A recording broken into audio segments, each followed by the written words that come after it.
Bom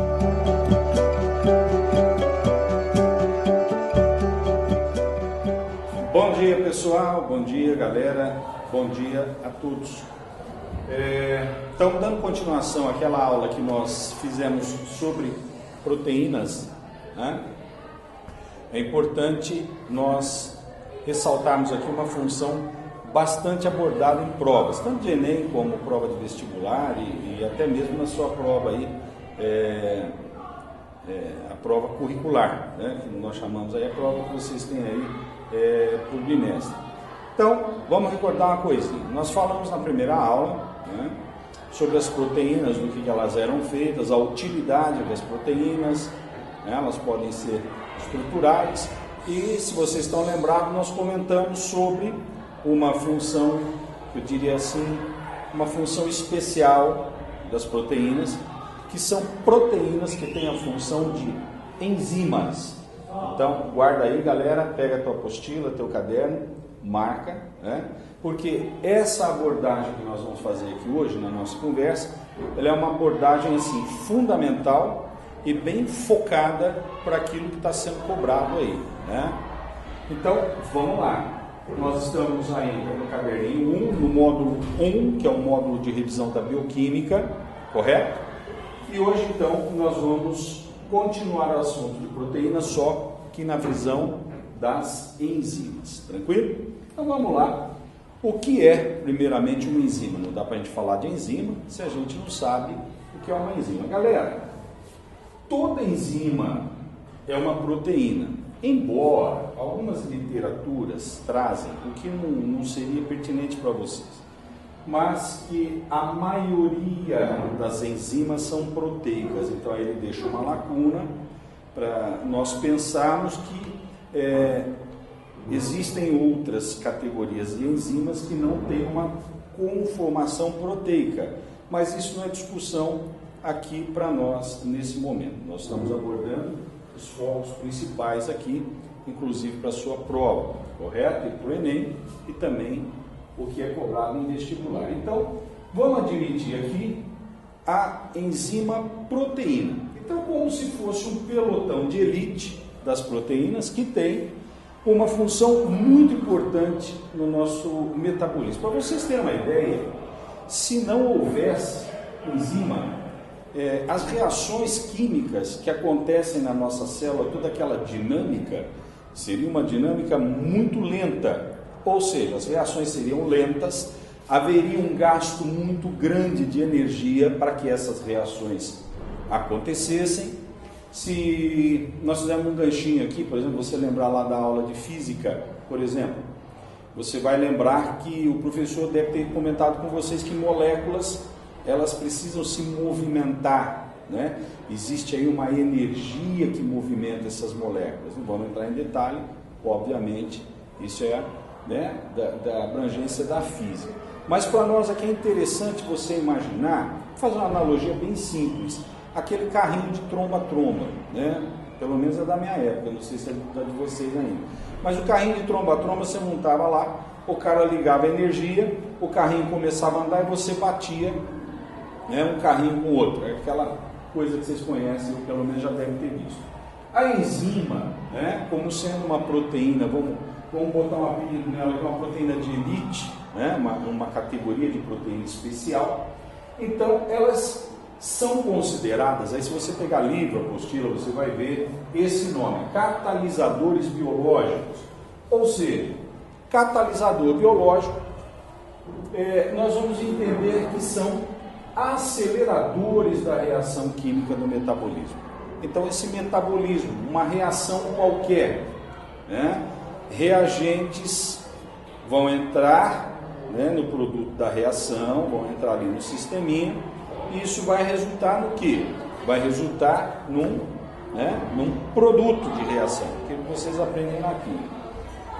A função da enzima é o seguinte, é ela acelerar essa reação, para que ela ocorra mais rápido, tenha um maior rendimento e consuma menos energia para começar, que é a famosa energia do empurrãozinho. Então, vamos pensar assim, olha, para nós começarmos uma reação química, nós precisamos dar o empurrãozinho inicial.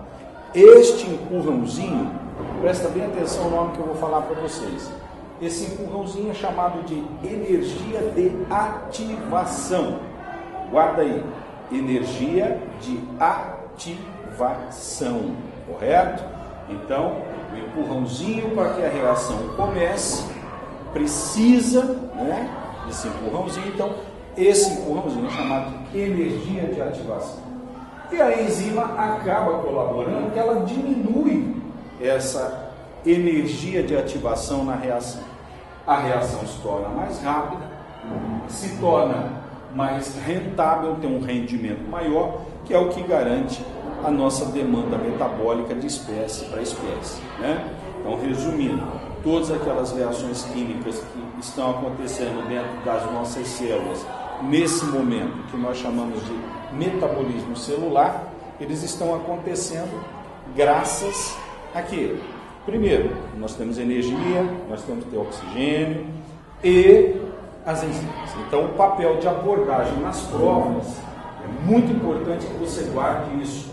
Esses 3 tópicos, principalmente, né, o que diz respeito que as enzimas catalisam, aceleram reações químicas no metabolismo, e guarde também, né, essa nossa conversa sobre a energia de ativação.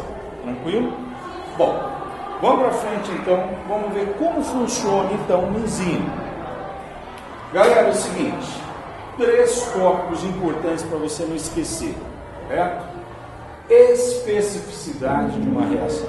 Vamos lá então, vamos conversar um pouquinho o que é essa especificidade de reação. Moçada, especificidade vem de específico, reação específica. Significa o quê? Às vezes você pega apostilas, né, livros, e está escrito lá que as enzimas são específicas para uma determinada reação química. Essa é a abordagem mais simples. Tipo assim, a chave do meu carro não abriria a fechadura da sua casa, por exemplo. Por quê? Porque a chave não tem o formato, ela não foi feita para abrir a fechadura da sua casa. Então, a fechadura da sua casa, ela tem uma chave específica. Então, quando o camarada coloca para você a especificidade da reação, ele está querendo dizer para você que as enzimas são certas para determinadas reações químicas. Isso não quer dizer que alguma outra enzima, isso já mais literatura superior, trabalhem, né, em algumas reações, mas aí elas sofrem uma espécie de um ajuste. Depois eu vou mostrar aqui para vocês, tem uma imagem aqui bacaninha que você vai entender o que eu estou dizendo. Mas olha, não esqueça dessa palavra, as enzimas são específicas. Outra coisa extremamente importante, quando você abre a chave, ou melhor, você usa a chave lá da tua casa para abrir a porta. Quando você tira a chave, você não usa mais, ela derreteu, ela estragou, você usa uma vez só? Não, né? Essa chave vai abrir por muito tempo aquela fechadura, correto? Então, se nós passarmos essa analogia, juntarmos, né, esse pensamento com o pensamento da ação da enzima, nós vamos chegar à conclusão que não se degrada durante uma reação em condições normais.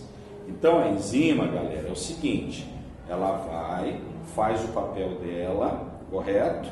Depois que ela fez o papel dela, ela sai inteira, como ela estava, ela não desmancha, ela não degrada, ela volta a fazer de novo, tá? E faz de novo, volta, faz de novo. Então isso é importante que você entenda, que a enzima ela não se degrada, ela não se destrói, tá? Durante uma reação. Ela vai fazer muitas e muitas reações. O que eu coloquei para vocês em condições normais, né?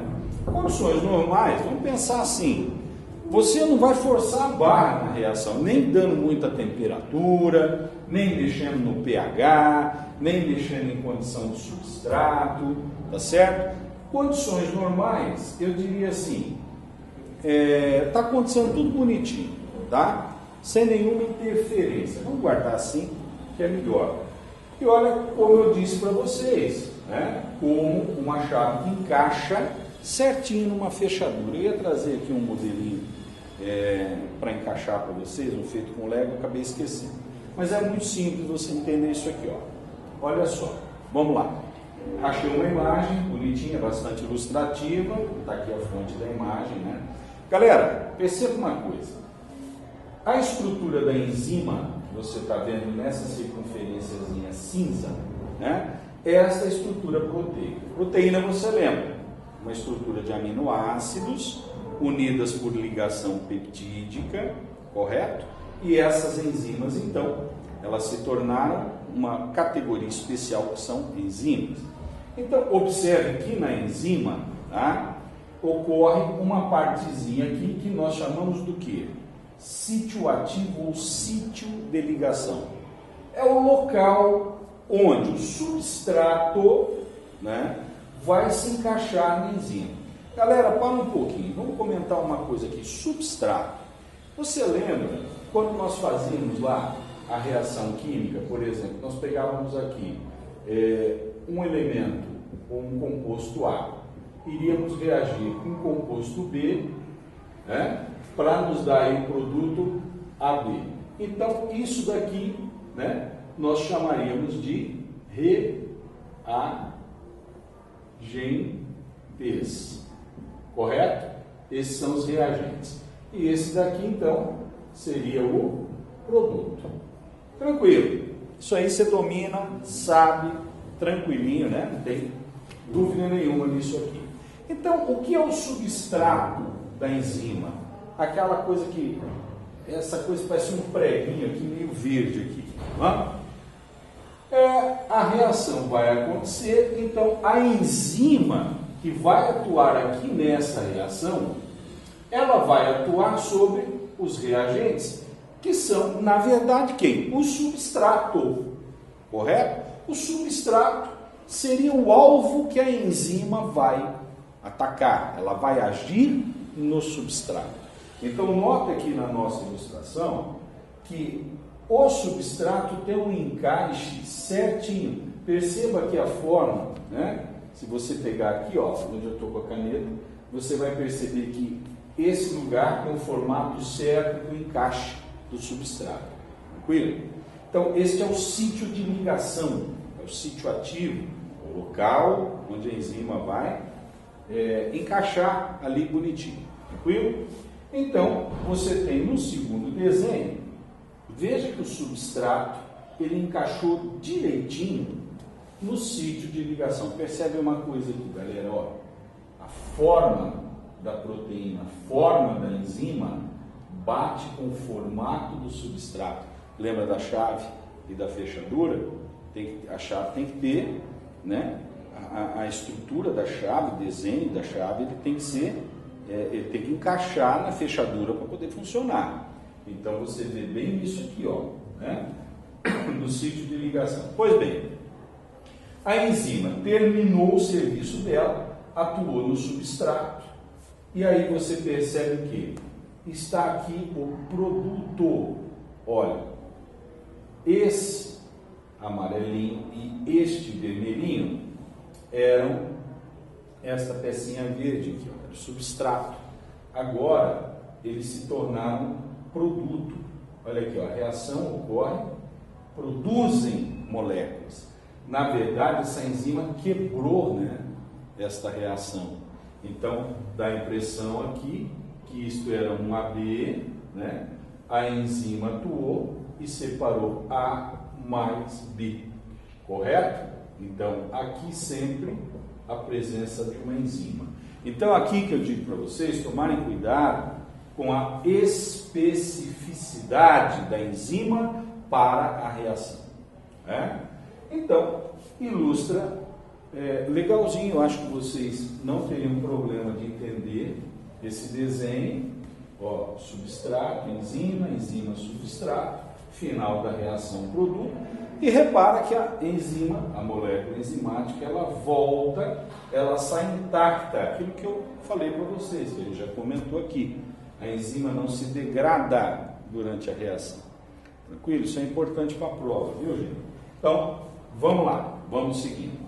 Veja esse esqueminha aqui que eu coloquei para vocês, uma imagem também bastante didática, né, desta fonte de docência da Exalc, puxei lá para mostrar para vocês o seguinte: enzima, sítio ativo. Você já sabe o que é. O sítio ativo é o local onde o substrato vai se alojar na enzima. Olha o que aconteceu. Agora você tem a enzima com o substrato bem encaixadinho, né, na enzima. Olha aqui o formato do sítio, formato do substrato, encaixou bonitinho. Então aqui você tem o que nós chamamos de complexo enzima-substrato, tá? Complexo porque eles estão juntos, né? Então, logo em seguida, a enzima solta o produto. Nota que também, né, ela, pelo desenho, ela quebrou esse substrato em dois produtos, P1 e P2, né? E ela, então, sai aqui inteirinha, bonitinha, como ela está aqui. Tranquilo? Ficou fácil, né? Ponto forte aqui, sítio de ligação, especificidade, e preste bem atenção que o formato da molécula está preparado para receber o substrato que encaixe direitinho nesse formato de sítio de ligação. Tranquilo, menina? Beleza? Estão anotando aí? Então tá bom. Vamos para o desenho de baixo. Todo mundo, mas o que está acontecendo aqui? Eu tenho uma enzima aqui, normal, uma outra reação, tá? Aí, olha o substrato. O substrato é o mesmo, Domingos. Sim, o desenho é o mesmo. Mas essa enzima está esquisita, ela não está igual a de cima, né? Ela é meio parecidona, mas realmente ela não é igual. Então vamos ver. O substrato vai reagir aqui, mas a forma é diferente. Como que isso vai acontecer aqui? Garoto, presta atenção, já ouviu falar no jeitinho brasileiro? Tudo se ajusta. Estou zoando, mas ó, veja que esse substrato, para se encaixar neste padrão, né, de enzima, neste desenho, veja que ele sofre um ajuste. Olha aqui, ó, um ajuste. Está vendo que ele meio que se curvou para lá, curvou para cá e acabou dando um jeitinho de conseguir se encaixar aqui. Olha só, presta atenção como é o substrato e olha como que ele se encaixa na enzima, tá? E aí, o que você percebe então? Que a enzima sai de volta aqui e os produtos saem aqui iguaizinhos. Moçada, você viu que ele deu um jeitinho de segurar ali? Né? Tipo assim, eu estou morrendo afogado, não tenho outra opção, agarro num topo. Né? Falou, eu vou usar essa enzima aqui mesmo. Bom, então ele deu um jeitinho de se entortar para cá, se entortar para lá, deu uma modificadinha, mas o que interessa é que ela acabou se encaixando e a história deu certo. A enzima funcionou. Agora, este tipo de comportamento aqui, essa ajustada, né, que o substrato dá para se encaixar a essa enzima, é o que? É um ajuste induzido, tá bom? É um ajuste induzido, ele teve que se adequar, tipo quem não tem cão caça com gato, né? Se adequou para ocupar os sítios de ligação e acabou dando certo. Então nós temos um caso de ajuste induzido. Isso pode acontecer numa reação enzimática. Tranquilo? Fácil de entender? Então vamos na sequência. Galera, isso aqui é muito importante para as provas, tá? Fatores que interferem na reação enzimática. Nós temos 3 condições que você não pode esquecer. Você que está copiando, você que está gravando, sei lá o que você está fazendo, veja bem, pH do meio. pH você lembra, né? O pH é uma medida de concentração de hidrogênios do meio, ou seja, você mede através do pH o quê? Se a solução do meio está ácida, você está básico. Tranquilo? Condições de temperatura. Você pensa que a enzima trabalha de graça? Não trabalha não. A enzima cobra para trabalhar. Ela cobra pH adequado, ela cobra temperatura adequada, não é de graça, ela gasta energia para trabalhar e tem mais uma. A quantidade de substrato usado na reação. Esses 3 tópicos você não pode esquecer. Por que, Luiz? Simples, porque são os mais abordados em provas. Não estou dizendo só da minha prova, não. Tá? Estou dizendo qualquer prova. Haja vez, pega a sua apostila, vá lá nos desenhos de olho, nos exercícios de olho, no vestibular, olha lá para você ver. Você tem um catatal lá, deve ter umas 5 páginas de exercícios para você resolver. E resolva, viu, gente? Porque não adianta só ficar prestando atenção na aula, ficar ali, chegar em casa e jogar de lado. O aluno está estudando sério, está pegando firme, está levando o terceirão a sério, ele tem que resolver os exercícios em casa, porque senão você não aplica a teoria, tá ok? Então, esses 3 tópicos sempre fica de olho, tá? Vê se está tudo certinho para a enzima trabalhar. E sabe, vou dar uma dica para vocês, sabe quando que isso é muito cobrado? Quando a gente vai estudar aquela parte que diz sobre sistema digestório. A digestão em vários locais do corpo, por exemplo, você vai ver isso ainda. A digestão na boca exige, as enzimas da saliva, elas exigem um pH X, uma temperatura X e a concentração do substrato ideal para ela trabalhar. Se você olhar no estômago, você vai fazer uma outra análise da enzima que está lá, como, o que ela exige de pH, o que ela exige de temperatura, as enzimas do pâncreas, do suco pancreático, do suco entérico, né, também exigem essas condições adequadas. Então, a enzima, para ela ter um bom rendimento, ela precisa ter condições adequadas. Por quê? Boa pergunta. Se você não dá para a enzima condição adequada, você estraga a enzima. Ou você atrapalha o serviço da enzima.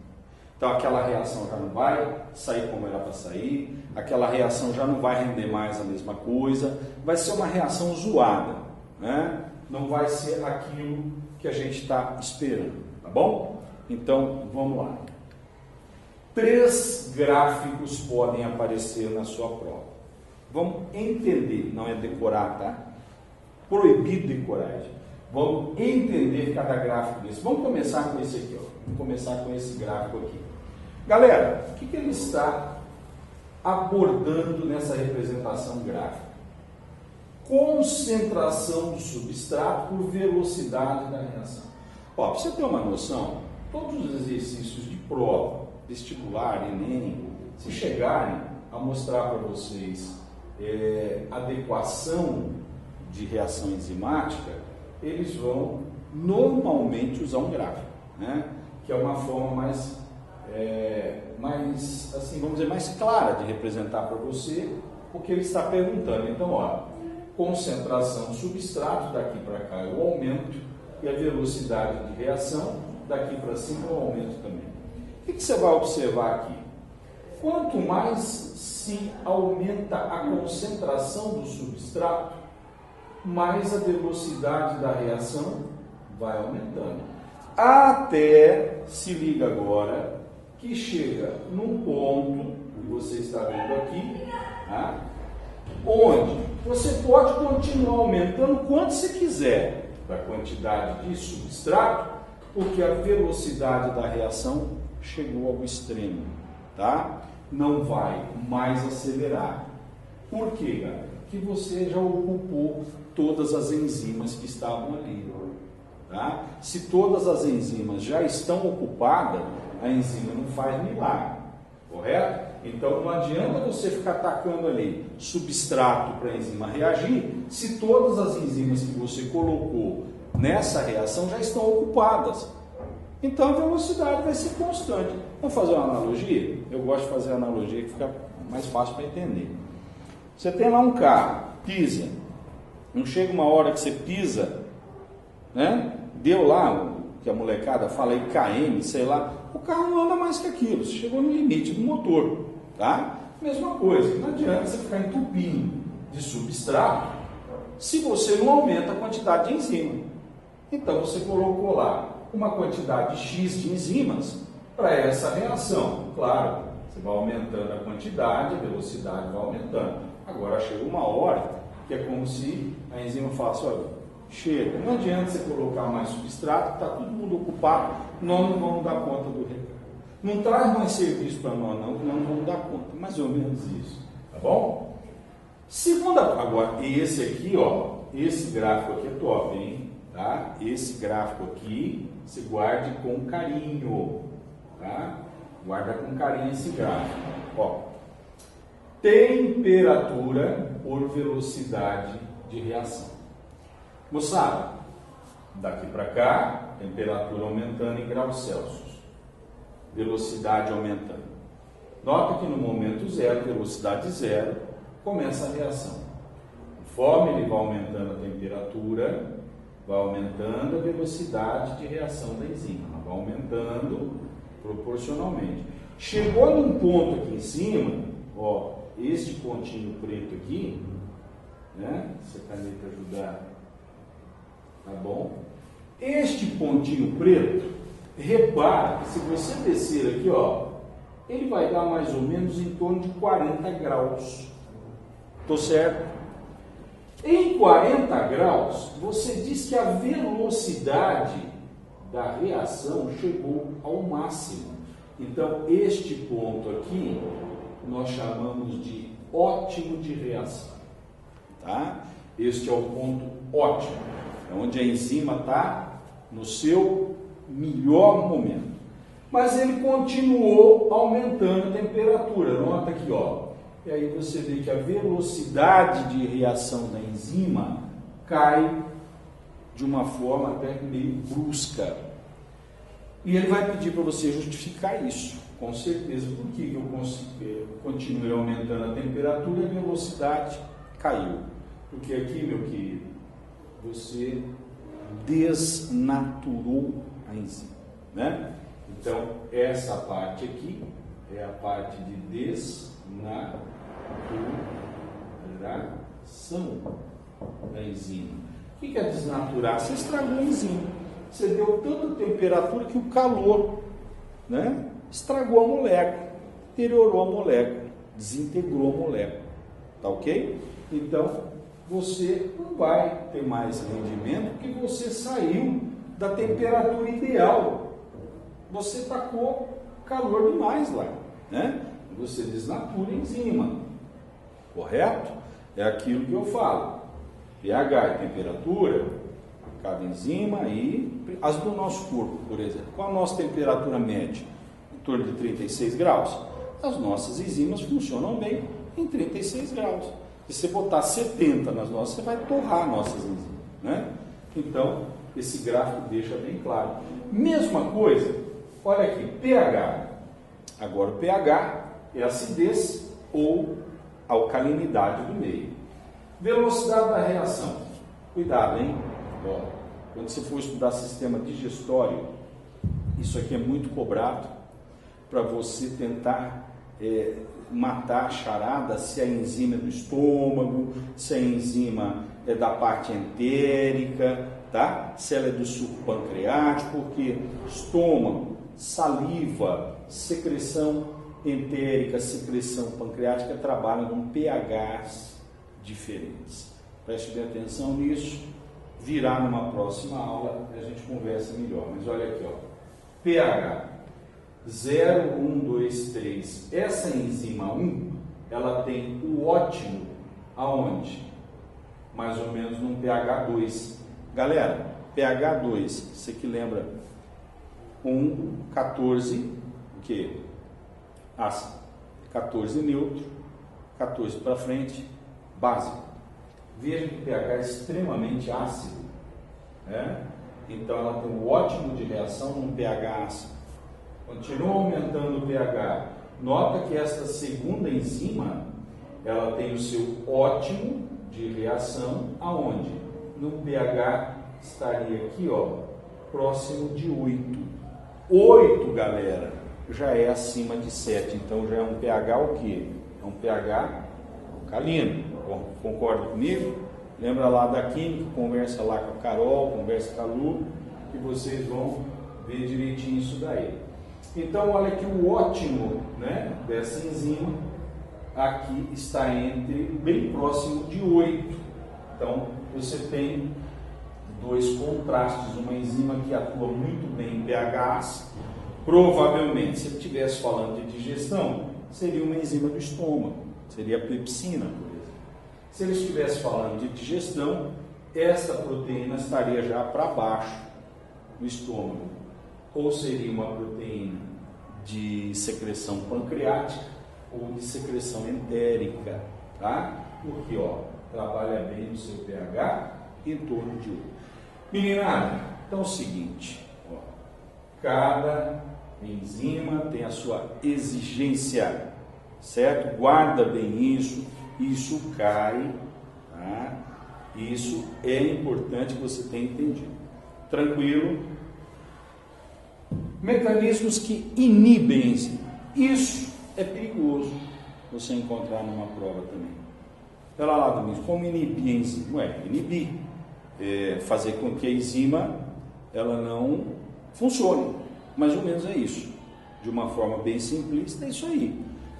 Eu vou fazer alguma coisa para essa enzima que ela pare de funcionar. Vou inibir a atividade dela. É isso. Vamos ver como é que isso acontece. Olha lá. Uma molécula, gente, para inibir uma enzima, nós vamos chamar de inibidor enzimático. Na verdade, a inibição enzimática é uma coisa bastante complexa. Como nós estamos fazendo abordagens em foco para a prova vestibular, não vamos entrar em detalhes nessa aula. Podemos até fazer uma aula um pouco diferente e entrar nesses detalhes, aprofundar mais, né, o trabalho de inibição. Mas aqui nós vamos focar exatamente o que você precisa. Então você veja bem, ó, se eu uso um inibidor enzimático, eu vou usar alguma molécula que vai tentar barrar o serviço dessa enzima. Ele vai tentar atrapalhar essa enzima de funcionar. E a reação? A reação vai zoar, a reação não vai acontecer, correto? Então, veja que nós podemos ter inibição inespecífica ou específica. Miguel, o que é isso? Inespecífico e específico. Vamos lá. Você, quando usa inibidores inespecíficos, você está usando meio que inibidores que atuam de uma forma meio que genérica em vários tipos de enzima, não em uma determinada enzima. Quando você usa inibidor específico, não está dizendo, ó, eu vou usar inibidor específico para determinada enzima, né? Então, o inespecífico e o específico, ele tem essa característica. Inibidores específicos para determinadas enzimas e os inespecíficos que podem, né, ser usados com outros tipos enzimáticos. E a inibição ela pode ser reversível ou irreversível. Reversível, você sabe, a gente pode voltar atrás. Irreversível, tchau. Você fez uma inibição irreversível, você zoou de vez, deu BO aqui, acabou. Tá? Vamos conhecer melhor um pouquinho isso aqui? Vamos lá. A inibição por competição. Bom, essa, moçada, é a mais perguntada para vocês. Tá? Já vai a dica aí. Ah, tem outras? Não tem outras. Tá? Mas essa aqui é campeã. Essa aqui não tem igual. A inibição por competição é muito fácil você entender. O que é competir? Eu vou competir com alguém, né? Por alguma coisa.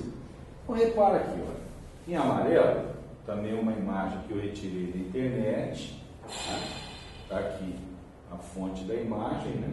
Se você quiser procurar depois. Então você tem a estrutura enzimática, que é uma proteína, o substrato verdinho, olha o sítio de ligação, foi lá, encaixou bonitinho a forma, zerou. É o que você já aprendeu aqui na nossa aula.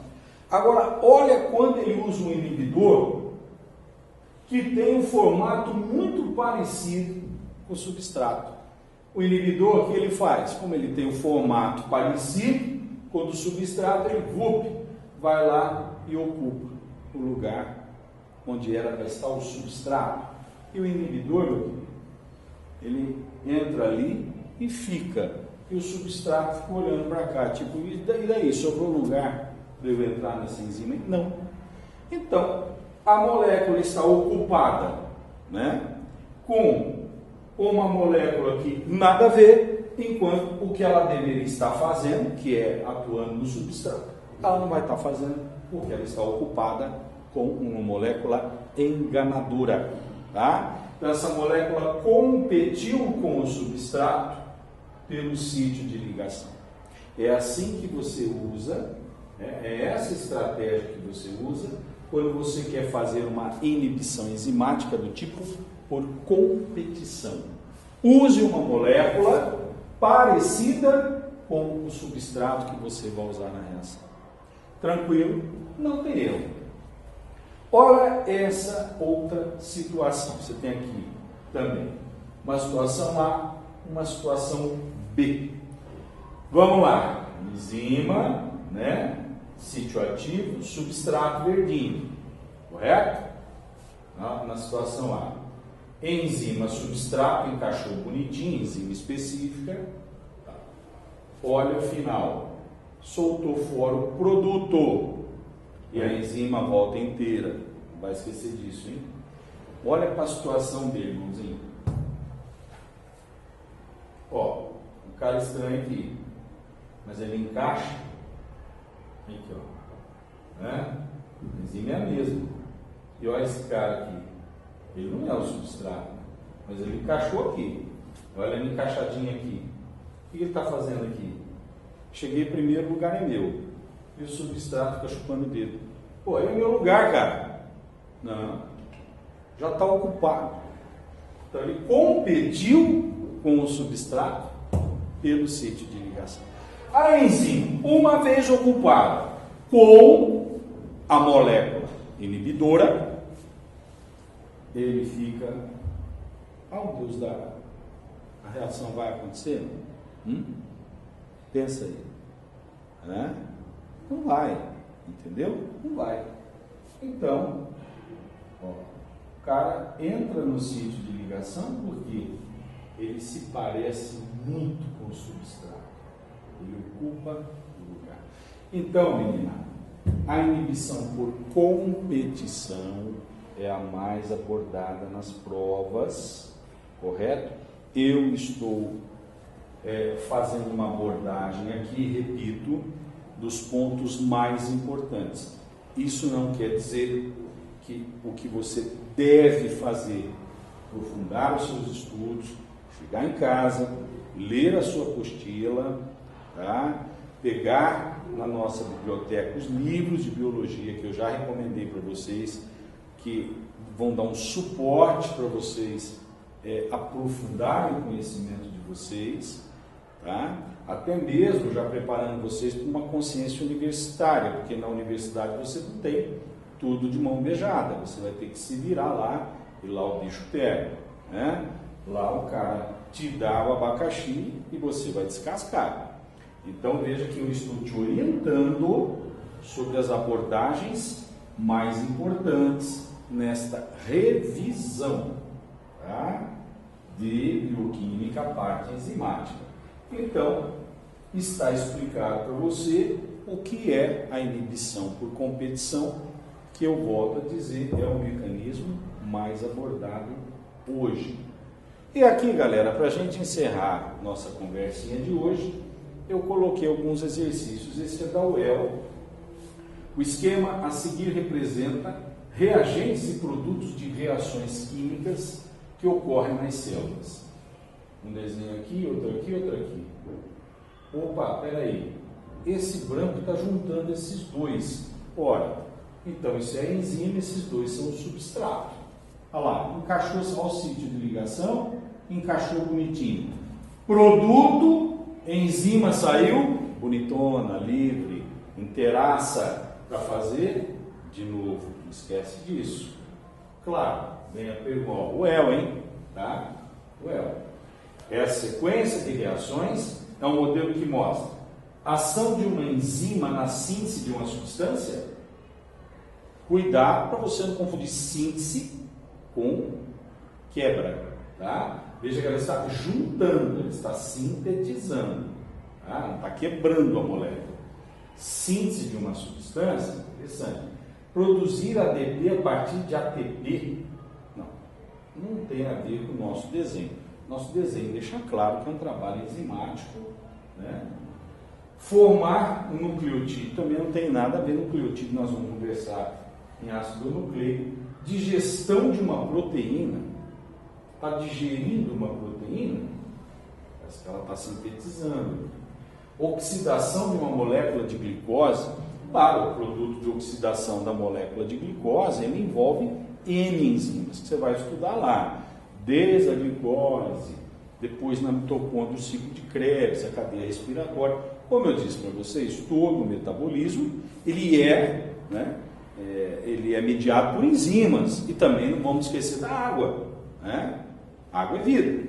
Então, meus queridos, a resposta que mais se adequa a esse desenho, a letra A. Você já pensou na A, parabéns, matou. Vamos ver um outro? Esse é um modelo de somatório, vocês morrem de medo, né? Proteínas são moléculas essenciais da vida, atuando como enzimas, hormônios, anticorpos, antibióticos e agentes antitumorais, além de estar presente nos cabelos, na lã, na seda, em unhas, carapaças, chifres e penas de seres vivos.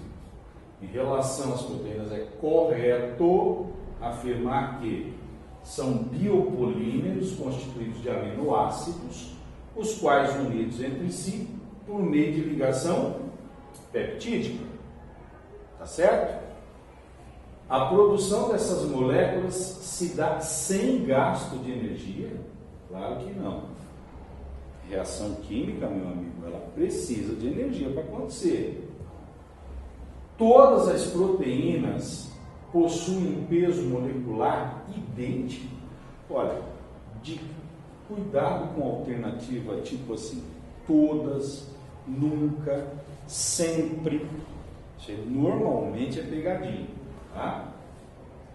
A insulina, que foi o primeiro hormônio a ter a sua sequência de aminoácidos conhecida, é produzida por células especializadas do pâncreas. Apesar da diversidade na constituição e estrutura dos seus aminoácidos, essas moléculas apresentam no seu conjunto a mesma velocidade de degradação no mesmo ambiente, a mesma. 32. A grande variabilidade biológica dessas moléculas permite sua utilização para fins de identificação pessoal, da mesma forma e com a mesma precisão que os exames de DNA. Negativo. Você usa o DNA, você vai direto na fonte. Você já aprendeu que toda proteína ela é produto de uma codificação, transcrição e tradução de um código genético. Tá ok? Mas em virtude de você ter vários códons que possam representar o mesmo aminoácido, isso você aprendeu no primeiro ano, tá? Então fica inviável, por exemplo, você chegar de uma proteína e cair exatamente no código genético dela. Você pode ter o mesmo aminoácido com vários códons. Então, o que nós escolheríamos daqui? Você que já pensou, opa, essa não tem nem dúvida, né? E a 8. O restante, tchau. Tá? E o Enem, que nós vamos começar a trabalhar bastante Enem daqui para frente. Na embalagem do antibiótico encontra-se uma bula, entre outras informações, explicação do remédio do seguinte modo: o medicamento atua por inibição da síntese proteica da bactéria. Quer dizer, a droga vai chegar na bactéria, não vai deixar que a bactéria faça o quê? Produza suas proteínas. E sem proteína você não vai ter célula. Tranquilo? Essa afirmação permite concluir que o antibiótico, se o antibiótico fez o quê? Inibiu a síntese proteica, tá? Vamos concluir que esse antibiótico atua como? Ele impede a fotossíntese realizada pelas bactérias, altera as informações da bactéria causadora, altera as informações genéticas, dissolve as membranas da bactéria responsável pela doença, que dificulta o transporte de nutrientes e provoca a morte dela. Isso, inibição da síntese proteica,